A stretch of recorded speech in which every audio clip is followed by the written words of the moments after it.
জীবন দেখছস, এটা আমার বাড়ি, আমার পুরো 1 কোটি টাকা খরচা করে বাড়িটা বানাইছি। তোর কইছিলাম না আমি অনেক বড় লোক হমু, এখন হয়ে গেছে দেখ। মারুফ, আজান দিছে, চল নামাজটা পড়ে আসি।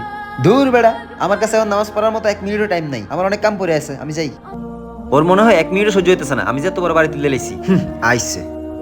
শুরু থেকে একটা বিল আপনি ঠিক মতো দিতেছেন না, কবে দিবেন টাকা কর?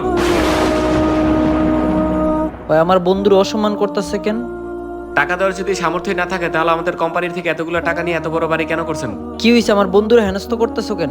আর এমএম সাহেব আমাদের কোম্পানি থেকে এতগুলো টাকা নিয়ে এত বড় একটা বাড়ি করছেন, টাকা দেওয়ার বলা দিতে পারতেছে না। ঠিক আছে, ও কোম্পানি থেকে যত টাকা নিছে মাফ করে দাও। ঠিক আছে ইমাম সাহেব, আপনি বলছেন তো সব টাকা মাফ।